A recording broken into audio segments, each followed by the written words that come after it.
বেশ কিছু বিষয় নিয়ে আলোচনা করার আছে। আজকে আমরা সারাদিন ভরই দেখেছি যে ঢাকা শহরে ছাত্রদের যে আলাদা বিশ্ববিদ্যালয় সেটির দাবিতে তারা বিক্ষোভ করেছেন এবং সেই তীব্র যানজটের বিষয়টি আছে। রাজনৈতিক ক্ষেত্রেও বেশ কিছু বিষয় আমরা দেখেছি যে সমঝোতার বিষয়টিতে ছিল, যেটা জামায়াত নেতৃত্বাধীন ১১ দলীয় যে জোটের সেই জোটের ব্যাপারে সংবাদ সম্মেলন করার কথা ছিল, যে সমঝোতার ভিত্তিতে যে আসন বন্টনগুলি হওয়ার কথা ছিল সেই সংবাদ সম্মেলনটি স্থগিত করা হয়েছে।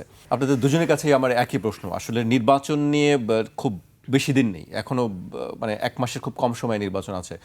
আজকেও প্রধান উপদেষ্টা বলেছেন যে নির্বাচন ফেব্রুয়ারির ১২ তারিখেই হবে, আগেও নয় পরেও নয়। কিন্তু কেউ কেউ বলছেন যে একটি সংশয়ের জায়গা দেখছেন, আশঙ্কার জায়গা, কেন সেটি? আমি দেখেন বিলেতে বসবাস করি প্রায় 36 ইয়ার্স ধরে আর কি। তো গত 2 সপ্তাহ ধরে বাংলাদেশে আছি। তো আমি 91 এবং 96 যে নির্বাচন হয়েছিল সেটা আমি প্রত্যক্ষভাবে জড়িত ছিলাম, ভোট দিয়েছি, ক্যাম্পেইন করেছি। বিগত 2-3টা নির্বাচন যদি বাদই দেন, তো ওই দুটি নির্বাচনে অত্যন্ত চাঞ্চল্য ছিল। গ্রামে গঞ্জে শহরে মানুষের একটা উৎসবমুখর পরিবেশ ছিল। এবার কিন্তু আমি সেটা অনুপস্থিত দেখেছি।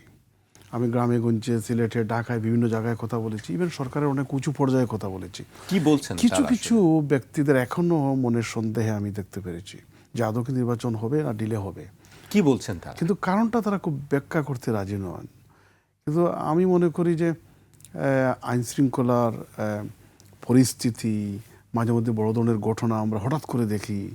এরপরে পলিটিক্যাল পার্টিসগুলা যেভাবে ক্যাম্পেইনে তৎপরতা দেখানোর কথা ওইটা সম্ভবত উপস্থিত না।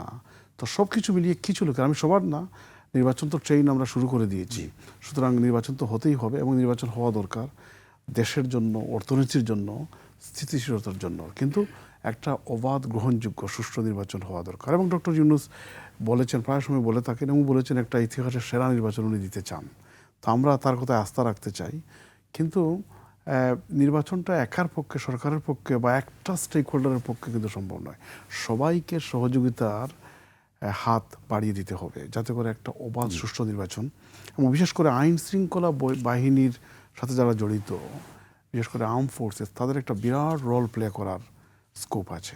তো আমরা চাই একটা সুন্দর সুষ্ঠু নির্বাচন, কারণ প্রায় 17 বছর 2-3টা নির্বাচনে ভোট দেওয়ার সেই স্কোপ ছিল না। যার বয়স ছিল 18, তার 25 কি হলে 35-34 হয়ে গেছে, ভোট কি জিনিস এখনো দেখে নাই। অথচ সাংবিধানিকভাবে একটা প্রত্যক্ষ পার্টিসিপেটরি ইলেকশন হওয়া সাংবিধানিক ম্যান্ডেট।